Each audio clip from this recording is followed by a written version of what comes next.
Good morning, YouTube. Cars are very, very expensive now. We've covered that quite a bit, but if you want a free car, apparently, you just move to Oakland, California. A free car? Yeah, because there are 14,000 abandoned cars in Oakland, California, just sitting on the streets.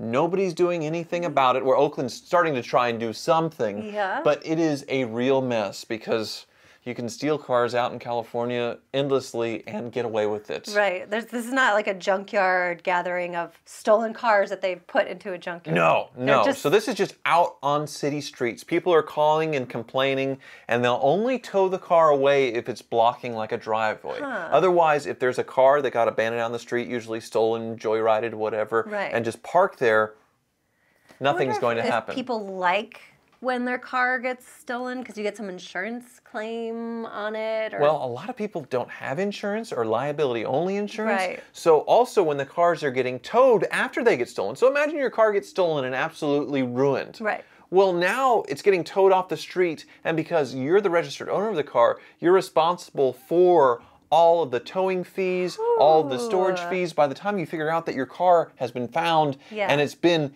impounded and it's trashed and ruined, well, you can't pay to get it back. Well, and like so every they just let it go. It's impounded. Isn't there an extra daily charge for when it sits in the pound? Every single day, yes. Is it called the pound? Impound, the car pound, like a dog. Yes. The dog pound. Yes. Yeah, so you would never want to get it. Let's say you have your like super old Altima that's just not even worth $1,000 and it's sitting there and you'd pay $2,000 to get it out. So eventually what happens, the cars would get picked up, but the impound lots are all full. Right. Land is so expensive in California, they don't have enough impound lots. So they're just clogged up. It's an endless stream of cars getting stolen, destroyed, dumped on the street, and they sit there. 14,000 vehicles. Wow. And the police, you know, they just don't, like, the whole plot line of the Gone in 60 Seconds film with Nicolas Cage in California, where they have to steal 50 cars in the night and the police are on them and really trying to track them down.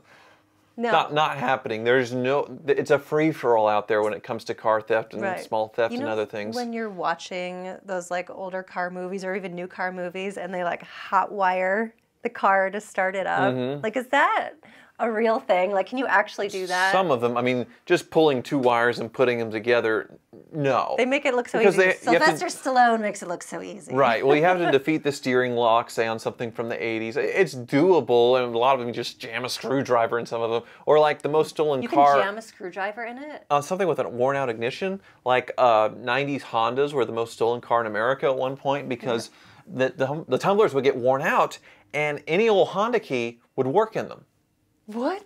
Correct. It's also very easy to steal some of my favorite vehicles, the GM products of the 2000s, like the Cadillac Escalades were the most stolen car in America at one point because of that, because they can just rip the ignition, the key part off, and just start it with a screwdriver and go. It's very easy to break in a matter of seconds. The most beautiful car on planet Earth, according to you? Well, they were very appealing vehicles to, you know, strip and sell parts off of because they have rims, they have cool stuff, so there's value in that, and they're very easy to steal. So it was always back and forth between like a Honda Accord and a Cadillac Escalade back in the day. But now, of course, it's Kias and those ones with the easily defeatable electronic ignitions where they can walk with a magic wand and get the key fob code and take them and go. I keep dropping my phone.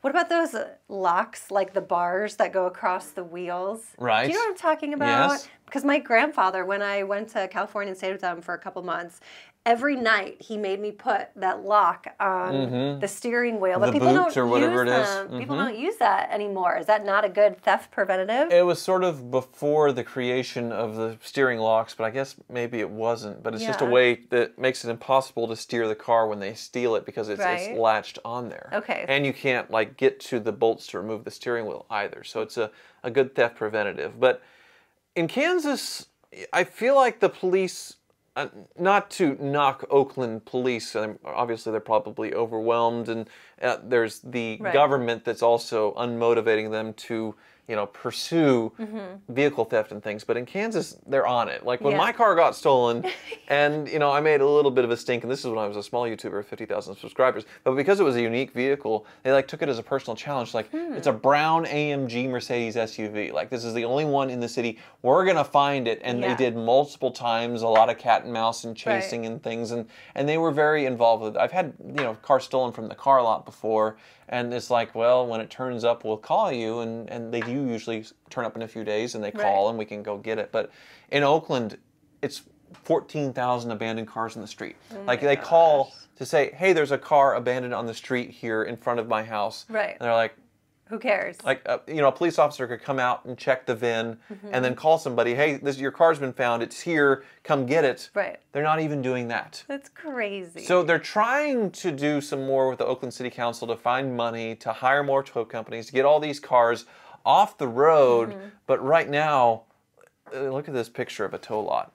It's just stacked thick, full of abandoned cars. So, I mean, like, there's so many cars that are being stolen. Why is it so easy to steal? Right. Well, I think, like, the one thing I was talking about where they're getting that's more like Mopar Chrysler products, is like the Kia and the Hyundai ones, I think they're able to, like, just, like, computer hackers, like, plugging in a USB drive at this point, being able to like rip it off and do it that way. What? It's such a weird thing. So there's the old school way, obviously, in certain cars that are easy to steal, or just crimes of opportunity, which was in my case where the the car was running because it was in the detail and they're trying to dry it all out. Crimes of opportunity and things.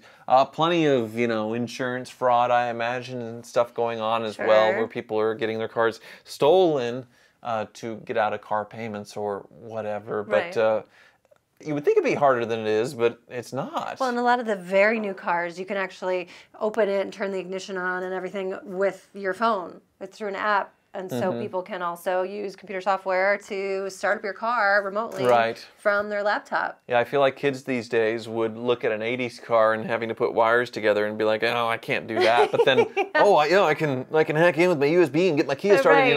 That seems much more easy to them.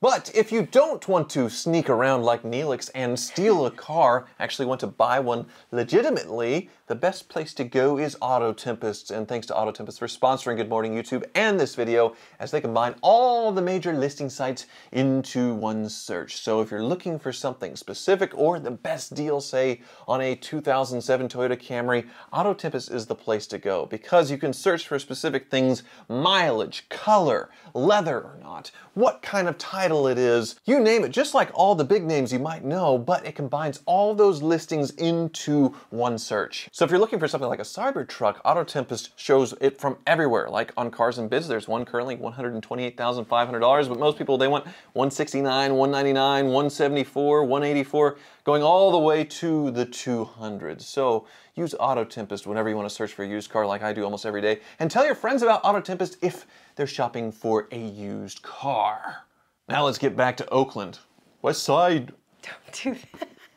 The repercussions of all of this crime, all this increased national disasters in California, wildfires, and flooding, like they're having terrible weather. Like California, why is California so warm? I don't understand it. But State Farm has just announced that they are going to quit taking new customers in California. They are pausing entirely when it comes to homeowners insurance policies. Really? And then car insurance is absolutely through the roof as well because of these increased thefts and things happening. And according to Fox News, which I'll get a few little digs for that, in 2022, Allstate also did the same thing, completely paused their insurance when it comes to homes. So car insurance, absolutely through the roof. Home insurance, through the roof because of disasters and things. It's a disaster on the road with your car. It's a disaster with your home. It can get burned to the ground or flooded or whatever is going to happen. California's, like, politics aside, and the other part of this is it's hard for insurance companies to do business there obviously making it more expensive, but then California, at least when it comes to homes, is very restrictive and like, hey, you can only increase so much per year, I think, and things like that, stopping insurance companies from being able to increase enough to cover their losses and being limited by how much they can, and then they just give up. That makes sense. I was going to ask you, like, why would an insurance company just not allow anybody to come onto their policy anymore? I would just think they would raise their rates to some ungodly amount where people wouldn't want to join with them. But that makes sense if their government's not letting these insurance companies charge whatever they want. Well, and meanwhile in Kansas, everything's good. Everything's good, and California eventually is just going to fall off into the ocean anyway, so it's just a model of what not to do for America. Is that why you want to buy that beachfront land in Arizona? Beachfront land in Arizona, It's going to be, eventually. Right? Yes. Thank you so much for watching.